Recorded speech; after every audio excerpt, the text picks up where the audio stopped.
सूत्रसंचालन कशा पद्धतीने करूयात हे मी तुम्हाला आज सांगते।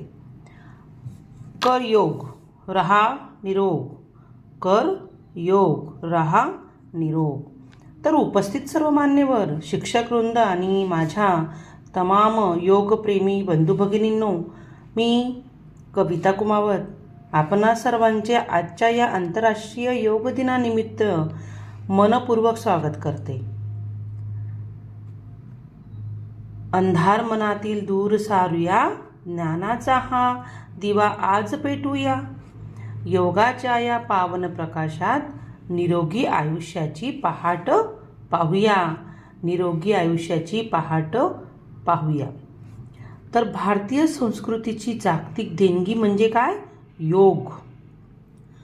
शारीरिक, मानसिक आणि आध्यात्मिक संतुलन साधण्यासाठी योग हा एक उत्तम मार्ग आहे। तर आजचा हा दिवस आपण याच प्राचीन परंपरेचा सन्मान करण्यासाठी एकत्र येऊन साजरा करत आहोत। मग आता आपण प्रस्तावना अशी द्यायची आहे आणि त्यानंतर आपलं दीप प्रज्वलन आपण या ठिकाणी करणार आहोत। तर तेजोमयी दीप हा ज्ञानाचा प्रकाश दे, योग साधनेची ही परंपरा अखंड पुढे नेऊ दे। या मंगलमय प्रसंगी कार्यक्रमाची सुरुवात करण्यासाठी मी आपल्या कार्यक्रमाचे प्रमुख पाहुणे, आपल्या शाळेचे आदरणीय श्री डॉक्टर अमोल परब सरजी यांना आणि आपल्या शाळेचे उपप्राचार्य सरांना मी विनंती करते की त्यांनी व्यासपीठावर येऊन दीप प्रज्वलन करावे। मग त्यानंतर सगळ्यांनी टाळ्या वाजवायच्या आहेत।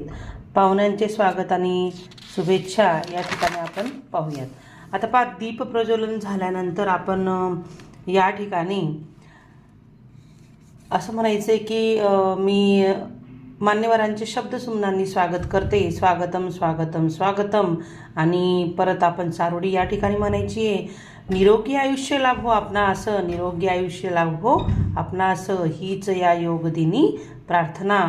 आनंदाने नाहून निघो तुमचे जीवन, पूर्ण होत सर्व तुमच्या मनोकामना किंवा सुप्रेरणा। तर यांनी आपल्या कार्यक्रमासाठी आपला खूप अमूल्य असा वेळ या ठिकाणी दिलेला आहे। सर, मी तुमचे मनापासून आभार व्यक्त करते। तर आपण ज्या कार्यक्रमाची वाट पाहत होतो तो म्हणजे योग सत्राचा कार्यक्रम आहे। तो योग सत्राचा कार्यक्रम या ठिकाणी आपला चालू होईल। योग केवळ एक व्यायाम नाही, तर ती एक जीवन जगण्याची कला आहे। आता आपण प्रत्यक्ष योग सत्राकडे वळूयात। आता आजचे जे आपल्याला मार्गदर्शक लाभलेले आहे, योगाभ्यास करणारे, तर तुमच्या शाळेमध्ये जर योग शिकवणारे शिक्षक आले असतील तर त्यांचा सन्मान आधी करायचा आणि मग त्यांना विनंती करायची की तुम्ही पुढील योगासनांना सुरुवात करायची। मग आता आधी ते प्रार्थना घेतील मनाच्या एकाग्रतेसाठी, ओंकार आणि प्रार्थना। त्यानंतर ते सूक्ष्म व्यायाम शिकवतील, मानेचे, खांद्याचे, कमरेचे व्यायाम, तुम्हाला हलके व्यायाम जे असतात ते शिकवतील। त्यानंतर मेन म्हणजे आसने शिकवतील। वेगवेगळे आसन या ठिकाणी आपण या ठिकाणी करणार आहोत। तर ताडासन, वृक्षासन, वज्रासन, भुजंगासन आणि शेवटी प्राणायाम, भ्रामरी, अनुलोम विलोम आणि कपालभाती इत्यादी व्यायाम प्राणायाममध्ये येतात, ते आपल्याला ते शिकवतील। त्यानंतर योगासनांची सांगता आणि ध्यानामध्ये थोडंसं प्रास्ताविक अजून द्यायचं आहे। तर तर सगळ्यात शेवटी म्हणजे विद्यार्थ्यांना एकाग्र करायचं आहे। श्वासावर लक्ष केंद्रित करा, मन शांत आणि स्थिर ठेवा। आपण सर्वजण ध्यान करूयात।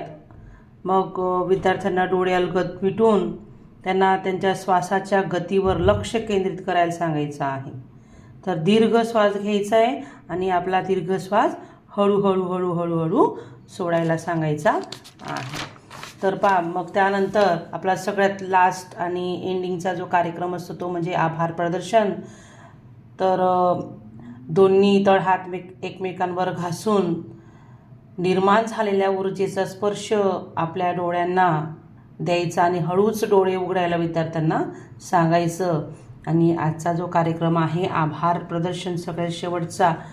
आता सगळ्यांचा आभार या ठिकाणी आपण मानायचे आहेत. जो योग करतो तो नेहमी निरोगी राहतो. आपला आजचा हा योग दिनाचा कार्यक्रम अतिशय उत्साहात आणि शिस्तीत पार पडलेला आहे. तर या सुंदर आयोजनासाठी मी सर्व मार्गदर्शक, विद्यार्थी आणि उपस्थित सर्वांचे मनापासून आभार मानते. तर या कार्यक्रमाला उपस्थित असलेले सर्वच मान्यवर, विद्यार्थी यांचा सगळ्यांचा आभार व्यक्त करायचा आहे. नियमित योगासने करून आपण स्वतःला आणि आपल्या देशाला निरोगी ठेवूया, याच सदिच्छा बाळगायच्या आहेत. आणि आजचा कार्यक्रम हा संपला असे मी जाहीर